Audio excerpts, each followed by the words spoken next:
KTU 2019 scheme civil engineering mechanics of സോളിഡ്സിൻ്റെ module 3 തിയറിയാണ്. ഒരു ബീമിലെ ഒരു പോയിന്റ് നമ്മൾ കൺസിഡർ ചെയ്യുകയാണെങ്കിൽ അതിൻ്റെ ലെഫ്റ്റിലോ റൈറ്റിലോ ആക്ട് ചെയ്യുന്ന ടോട്ടൽ വെർട്ടിക്കൽ അൺബാലൻസ്ഡ് ഫോഴ്സിനെയാണ് നമ്മൾ ഷിയർ ഫോഴ്സ് എന്ന് ഡിഫൈൻ ചെയ്യുന്നത്. അതുപോലെ തന്നെ ഒരു പോയിൻറ്റിൻ്റെ ലെഫ്റ്റോ റൈറ്റോ കൺസിഡർ ചെയ്തിട്ട് അവിടുത്തെ ടോട്ടൽ മൊമെൻറ്റുകളുടെ സം എടുക്കുന്നതിനാണ് നമ്മൾ ബെൻഡിങ് മൊമെൻ്റ് എന്ന് വിളിക്കുന്നത്. ഒരു പോയിൻറ്റിലൂടെ ആക്ട് ചെയ്യുകയാണെങ്കിൽ ഷിയർ ഫോഴ്സ് സഡൻലി ചേഞ്ച് ചെയ്യും, പക്ഷേ ബെൻഡിങ് മൊമെൻറ്റിൽ ചേഞ്ച് ഒന്നും ഉണ്ടാവില്ല. ലോഡൊന്നും ആക്ട് ചെയ്യുന്നില്ല രണ്ട് പോയിൻറ്റ്സിൻ്റെ ഇൻ ബിറ്റ്വീൻ, അങ്ങനെയാണെങ്കിൽ ഷിയർ ഫോഴ്സിൽ ചേഞ്ച് ഒന്നും ഉണ്ടാവില്ല, പക്ഷേ ബെൻഡിങ് മൊമെൻറ്റ് ലീനിയർലി ചേഞ്ച് ചെയ്യും. അതുപോലെ തന്നെ യൂണിഫോംലി ഡിസ്ട്രിബ്യൂട്ടഡ് ലോഡ് രണ്ട് പോയിൻറ്റിനിടയിൽ ആക്ട് ചെയ്യുകയാണെങ്കിൽ ഷിയർ ഫോഴ്സ് ലീനിയർലി ചേഞ്ച് ചെയ്യും, പക്ഷേ ബെൻഡിങ് മൊമെൻറ്റ് പാരബോളയായിട്ടാണ് ചേഞ്ച് ചെയ്യുക.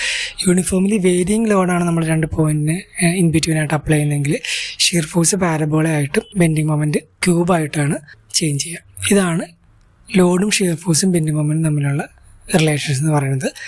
നമ്മൾ shear force diagram bending moment diagram വരച്ചപ്പോൾ അവിടെ പോസിറ്റീവും നെഗറ്റീവും കൺസിഡർ ചെയ്ത സൈൻ കൺവെൻഷനും അതുപോലെ തന്നെ ബീമും അതിൻ്റെ ടൈപ്സും ലോഡ് അതിൻ്റെ ടൈപ്സാണ് നമ്മൾ താഴെ കാണിച്ചേക്കുന്നത്.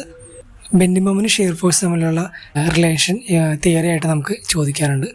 അത് എക്സ്പ്ലെയിൻ ചെയ്യാനായിട്ട് നമ്മളൊരു ബീമിനകത്ത് ഒരു യൂണിഫോംലി ഡിസ്ട്രിബ്യൂട്ടഡ് ലോഡ് കൺസിഡർ ചെയ്യുക. അതിൽ 1, 1, 2, 2 എന്നൊരു സെക്ഷൻ ഉണ്ട്. 1 എന്ന് പറഞ്ഞ സെക്ഷനിൽ ഷിയർ ഫോഴ്സ് എഫും ബെൻഡിങ് മൊമെൻറ്റ് എമ്മും ആണ്.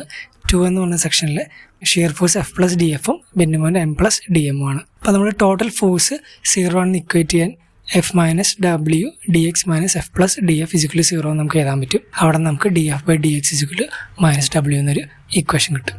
ഇതുപോലെ തന്നെ നമ്മൾ മൊമെൻറ്റ് കൺസിഡർ ചെയ്യുക. സെക്കൻഡ് പോയിന്റിൽ മൊമെൻറ്റ് കൺസിഡർ ചെയ്യുക. അപ്പോൾ എമ്മും W D X into D X by 2ഉം എഫ് പ്ലസ് ഡി എക്സും കിട്ടും. That is equal M plus D M ആണ്. അവിടെ നമുക്ക് ഡി എമ്മിനൊരു ഇക്വേഷൻ കിട്ടും. അതിൽ ആ ഡി എക്സ് സ്ക്വയർ ആ പവർ നമ്മൾ കൂടുതലായതുകൊണ്ട് ആ ടൈം നമ്മൾ നെഗ്ലക്റ്റ് ചെയ്യുമ്പോൾ നമുക്ക് F is equal d M by D x എന്നൊരു റിലേഷൻ കിട്ടും.